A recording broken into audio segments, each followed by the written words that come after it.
Voina chuan guitar lesson thar kan zir ho lenga voina kan zir ho le tur chu Daduhi ka hmangaih che ti hla sakha tun tuma chuan Fingerstyle in perdan or something kan zir ho don ni ama sabera chuan karon play chhuak anga chuan hela hi part 1 le part 2 in karon chen sanga part 1 a chuan a intro levers kha karon soifi anga part 2 a chuan in a chorus perdan kha karon siam leang chuan a bul tanga top thleng lo enanga thiam ngai lo tum don ni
ama sabera chuan a intro kan enanga tiana kalang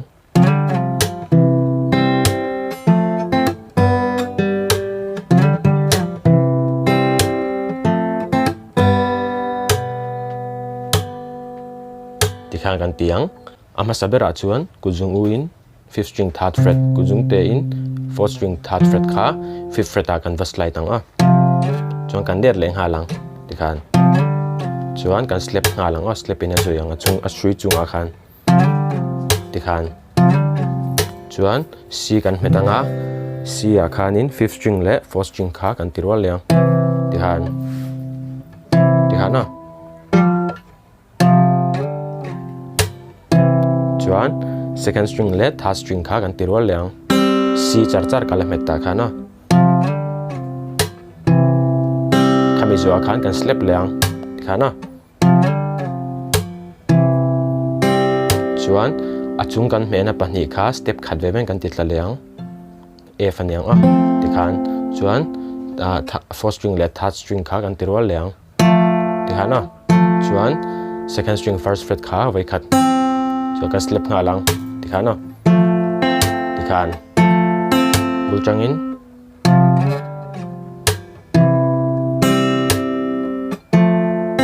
tikhana chuan a dot le a chuan in kuzung u khan 6th string 3rd fret in metanga chuan 3rd string le 2nd string kha rualin kan ti leng a hemi bass line metal khan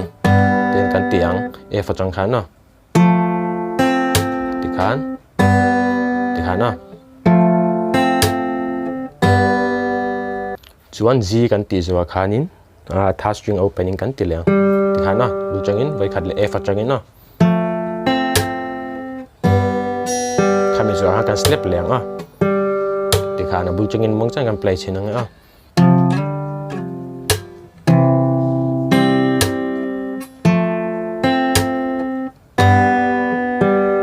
tikhan kan ti don ni chuan a intro second line a chuan tina kal don ni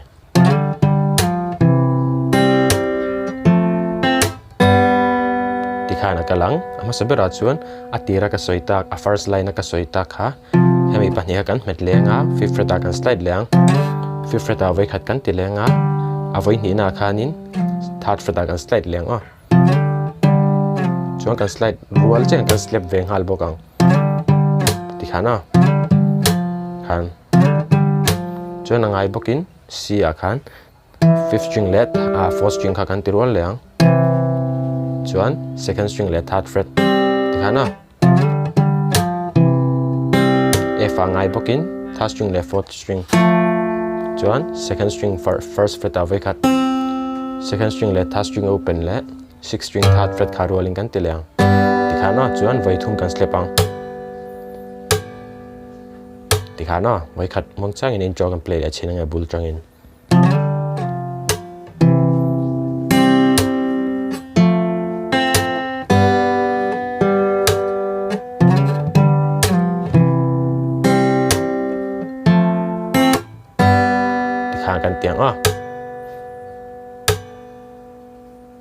chuan a versa kan lutanga a versa chun tina kal leng tikhana bul changin masabera chuanin kuzung u khanin second string third fret a le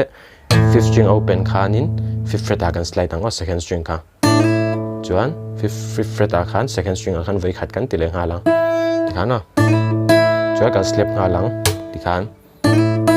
tikhana chuan kuzung chalin second string first fret atang third fret a kan slide lenga tai chuan E string open sixth string open in chuan first string open slip leng halang tikhana tikhan tenakal leng tikhana ama a F kan hmeng chi khan kan hmet lenga C kan hmeta achung pani da thla kang chi khan kha fourth string le first string kha kan tirol ang first string kha open tikhan chuan kuzung te in second string third fret a kan tilenga chuan in kuzung chalin second string first fret a chuan C kan hmetanga fifth string le third string open kha kan tirol leng tikhana bulchangin tikhana chuan in hetlai kha second string first fret kha kan tilenga chu kan slip leng tikhana tikhana bulchanga tila chinanga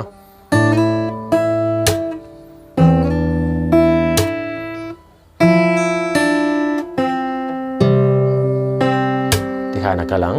chuan atu ta chun tina kal leng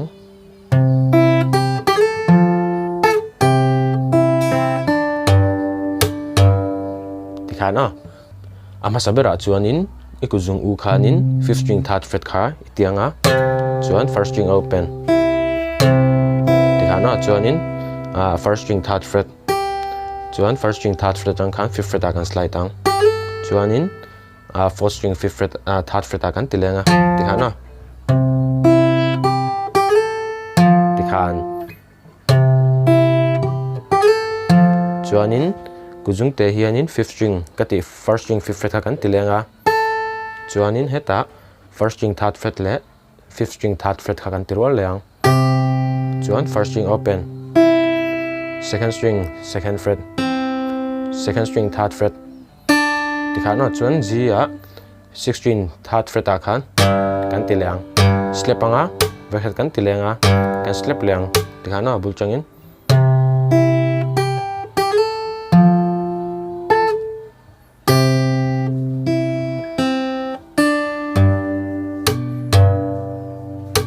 tiang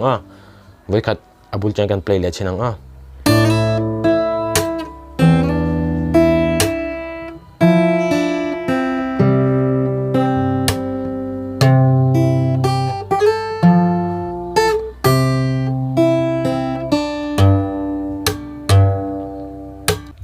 adot le chuan tenakal leng hei po hi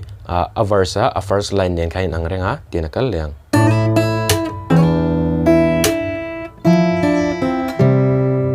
thaihlen khai le nang te kan tilang ma ming chi khan second string third fret le fifth string open kha fifth fret a kan slide kha chuan second string first fret atang third fret a sixth string open nen so first string open chuan F te kha first string open le fourth string third fret kha chuan second string third fret second string first fret C kan hmeta C bass line le fifth string third fret le fourth string open chuan second string third first fret ta khan vai khat kan tilea slip tikhana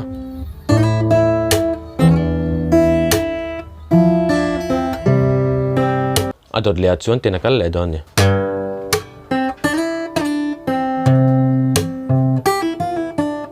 tikhana masabera chuan kuzung u in sixth string third fret kan hmetanga kuzung chalin second string first fret kan hmet lenga second string third fret atang fifth fret kan style leang fifth fret atang third fret kan le leang chuan second string first fret le fifth string third fret kan tirol leang kan slip anga chuanin fifth string cover kan tileang chuan te kan tileang tikhana masabera chuanin first string third fret kan pull off ang tikhana chuan first fret a kan pull off lenga chuan second string third fret first fret tikha na tikha kan ti don ni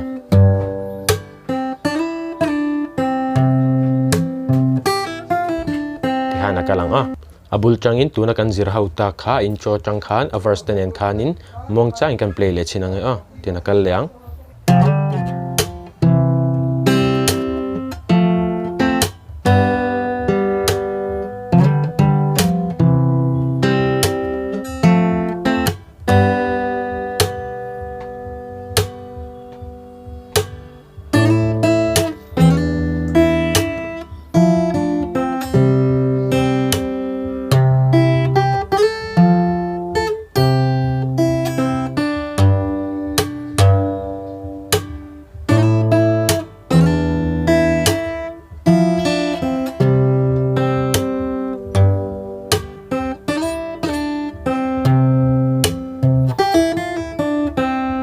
tikha na intro le a verse chu kal don ni chuan a chorus hi part 2 a karon soi lenga in lo en le vek don ni